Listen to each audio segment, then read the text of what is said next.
গোরাঙ্গি ready? তাহলে চলো। তালাটা 100 বছর বেঁচে আছে। অলরেডি 2বার তালাটা ভেঙে দিয়েছি, তারপরে তালা লেগে যাচ্ছে। এই সেই কালীবাবু মেডিকেল বলে এখানে।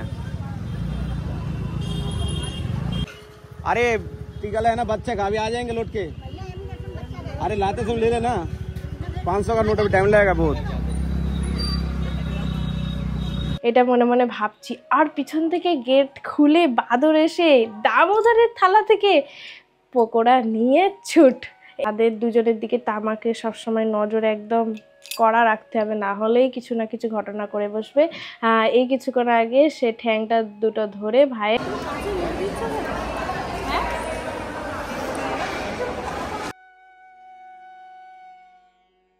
রাধে রাধে সবাইকে গুড মর্নিং, বৃন্দাবন ফ্যামিলি ব্লগে সুস্বাগতম।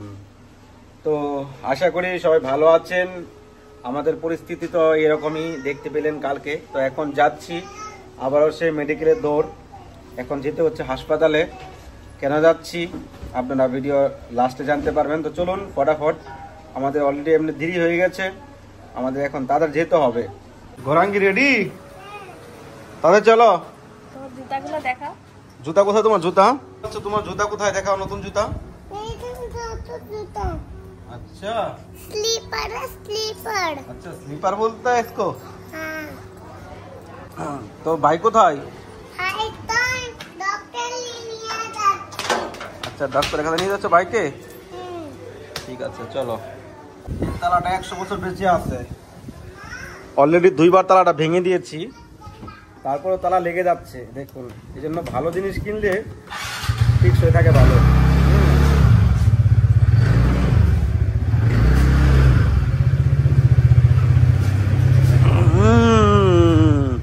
বের যাও।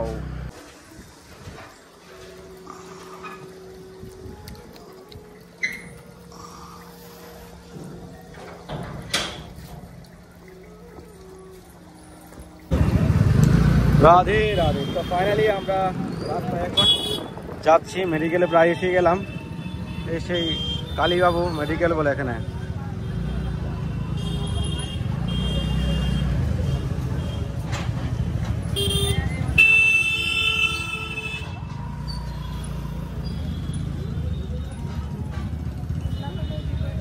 अरे राधे, लौट के आता है, ठीक है? 500 का नोट है। अरे टीका है ना बच्चे का, अभी आ जाएंगे लौट के। अरे लाते समय ले लेना, 500 का नोट, अभी टाइम लगेगा बहुत। এখানে নতুন সিস্টেম করেছে, আগে ছিল 10 টাকা স্কুটি বাইক দুটাতে, এখন পরে করলো 11 টাকা, এখন করছে 15 টাকা। আর টাকা না দিলে ঢুকতে দেয় না।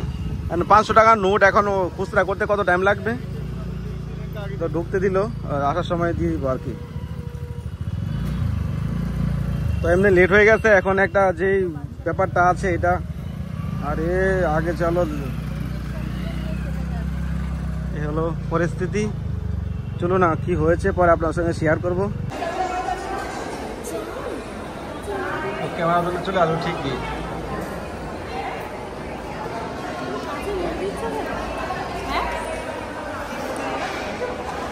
কোথায় গেছো তুমি? কোথায় গেছো? আবার মুখে দিচ্ছ? কোথায় যাচ্ছ? এদিকে গোরাঙ্গি, কোথায় যাচ্ছ এদিকে? হ্যাঁ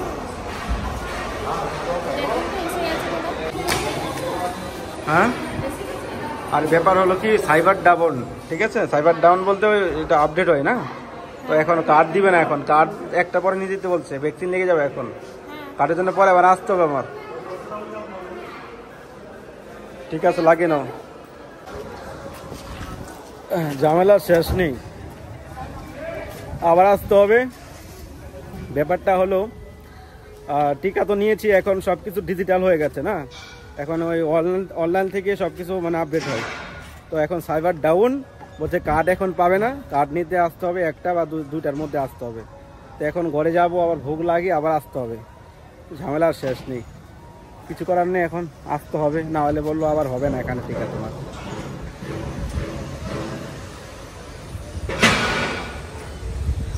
গৌরাঙ্গী।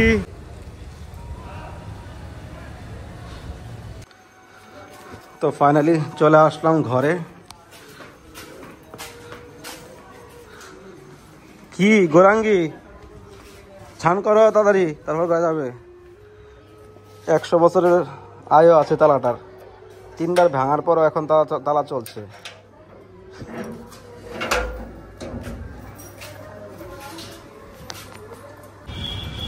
তো ফাইনালি আবার চলে আসলাম মেডিকেলে। এখন ওই কার্ডটা নিয়ে যেতে হবে, না হলে বললো যে তুমি এখন কার্ড যদি না নিয়ে যাও তো নেক্সট টাইম তুমি এখানে আর টিকা দিতে পারবে না। তো এখন চলে আসলাম, প্রায় এখন বেজে গেছে 1টার উপরে, ঘড়ির টাইম তো 15 মিনিট লেট চলছে।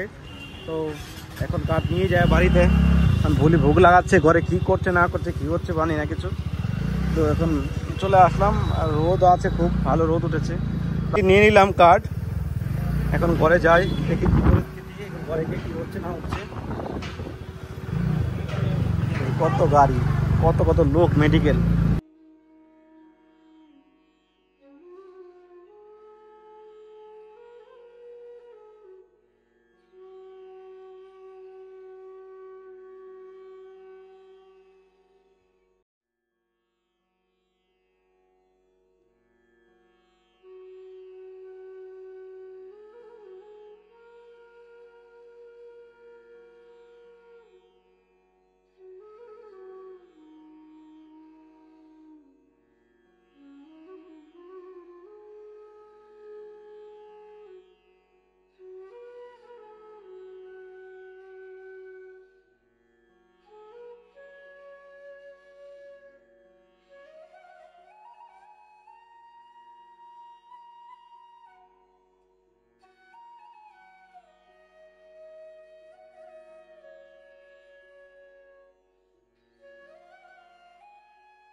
তো মাধবকে টিকা দেওয়াতে নিয়ে যাব বলে, তো ডাক্তার বলেছিল যে সকাল সকাল আসতে, নয় তো টিকাটা লাগানো যাবে না খুব, কারণ হচ্ছে সকাল সকাল যতটা লাগিয়ে নেবেন ততটা ভালো টিকা।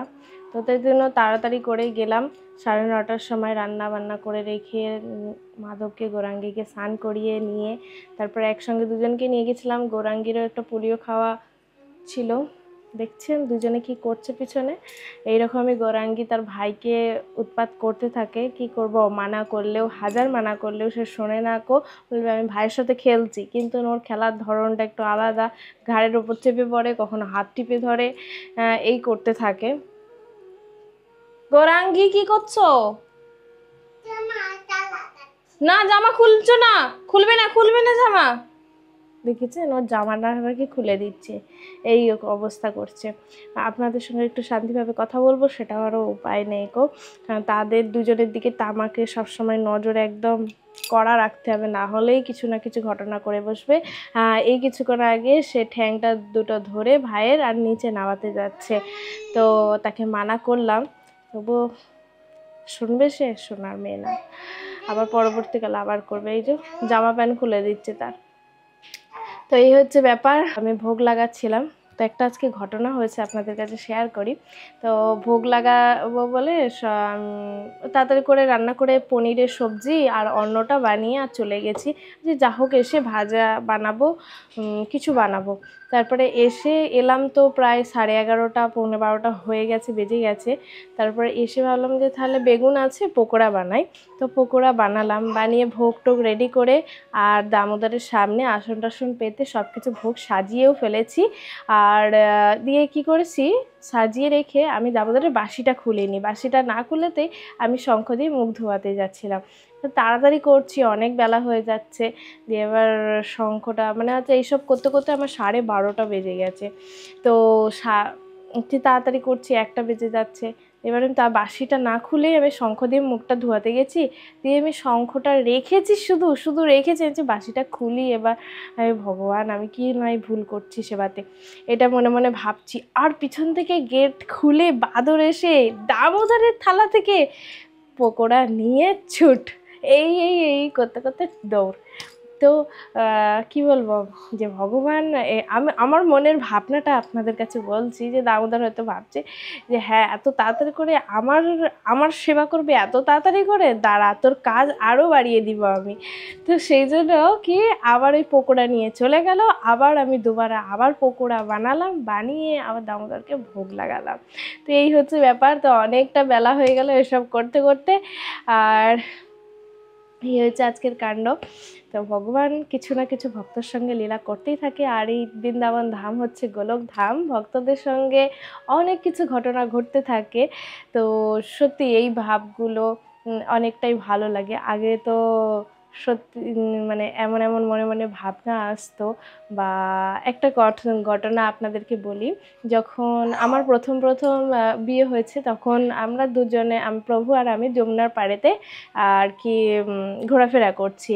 যে আমরা আগের যে রুমে থাকতাম সেই রুমটা হচ্ছে একদমই ছোট, মানে ছোট করে কী বলবো, আমাদের যে কিচেনটা রয়েছে সেই কিচেনটার অর্ধেকটা, মানে আমাদের যে পুরো ঘরটা রয়েছে ঘরটার অর্ধেকও অর্ধেক সেই ঘরটা ছিল। তো খুব মানে এত কষ্ট হচ্ছে, গরমে রাত্রিবেলা সারা রাত জেগে থাকতাম, ঘুমাতামই না গো, খুব খুব কষ্ট পেয়েছি। তো যমুনা মায়ের কাছে এসে কান্না করছি, হে যমুনা মা আর কষ্ট সহ্য করতে পারছি না, এত কষ্ট হচ্ছে, মনে হয় যেন তোমার বুকে ঝাঁপ দিয়ে মরে যায়, এই কথাটা বলছি জানেন। তারপরে কিছুটা দূরে, অনেক দূরে মানে যমুনার আমরা হয়তো কেশিঘাটে দাঁড়িয়েছিলাম, আর ওই সন্তটা আসছিল কিছু অনেকটা দূরে, 10 হাত দূরে সেই সন্তটা আসছিল। দেখছি যে আসছে উনি, দিয়ে আমাদের কাছে এসে না দাঁড়িয়ে পড়লো। আমি আর প্রভু এরকম বলা কওয়া করছি যে আমি যমুনার মায়ের বুকে যেন ঝাঁপ দিয়ে মরে যাই, এরকম মনে হচ্ছে আমার। আর ওই সন্তটা এসে বলছে, তোমরা কি যমুনা মায়ের বুকে মরার চেষ্টা করছো, নাকি যমুনায় ঝাঁপ দেওয়ার চেষ্টা করছো, মরার চিন্তা করছো? না, এমন কাজ কখনো করো না, মৃত্যু পাপ। হ্যাঁ, জীবন যতক্ষণ পর্যন্ত আছে ভগবানের ভজন করে যাও, চিন্তন করো, ভগবানের সেবা করো। এই বৃন্দাবন ধামে এসে যমুনা মায়ের কাছে নিজেকে বিসর্জন দেওয়ার চেষ্টা করছো, একদম করো না এই পাপ, এই মহাপাপ করো না। সেই সন্তটা বলছে, আমি তো শুনে অবাক, আমি তো শুধু কোনো কথাই বলতে পারলাম না। ওই সন্তটা চলে গেল, আমি তো কোনো কথাই বলতে পারলাম না।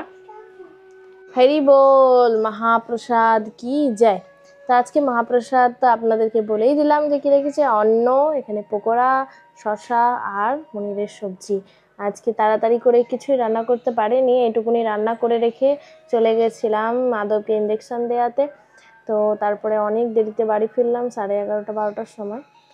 হরি বল, মহাপ্রসাদ কি যায়। তো আমি তো কোনো কথাই বলতে পারলাম না, আমি শুধু হাঁ করে রইলাম যে হে ভগবান, কি করে কথা শুনতে পেয়ে গেল আমাদের, উনি এই 10 হাত দূরে আমাদের থেকে দূরে ছিল, কিভাবে শুনতে পেল উনি?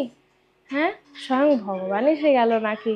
সত্যি মানে বললাম না যে ভগবান এমনই অন্তর্যামী, কেউ না কোনো ভক্তের মাধ্যম দিয়ে এসে আমাদের পথ দেখিয়ে দেয়, আমাদের সঠিক দিশা দেখায়, কিন্তু আমাদের সেটা বোঝা উচিত। আমরা কখনো কখনো সেটা বুঝতে পারি না গো। ভাবি যে আমি ওই মানুষটার জন্য, আমার মা বাঁচিয়েছে আমাকে, আমার পিতা মাতা, আমার বন্ধু বান্ধব আমাকে বাঁচিয়েছে, কিন্তু ভগবানেরই স্বরূপ হয়ে তারা এসে আমাদেরকে রক্ষা করে। তো সবসময় ভগবানের প্রতি ভরসা, ভগবানের প্রতি আত্মবিশ্বাস থাকাটা আমাদের প্রয়োজন। রাধে রাধে। তো ঘরে চলে আসলাম, প্রসাদ পাওয়া হয়ে গেল। তো ভিডিওটা আর বেশি বড় করলাম না। ভালো থাকুন সবাই, সুস্থ থাকুন। আর বৃন্দাবন ধামে যদি আপনারা কেউ বৈষ্ণব সেবা করতে চান, রাধা দামোদরের নিত্য সেবা করতে চান, তাহলে স্ক্রিনের নাম্বার আপনারা সেবা করতে পারেন আর আপনাদের মনুষ্যজন্ম সার্থক করতে পারেন। কৃষ্ণ সেবাই জীবনের পরম সঞ্চয়, এটাই ভবনদী পার করবে। আর এই জগতে সব কিছু হলো বৃথা। একদিন না একদিন এই জগতেই মিটে যাবে। রাধে রাধে। স্ক্রিনে নাম্বারে ফোনপে গুগল পে করে সেবা করতে পারেন।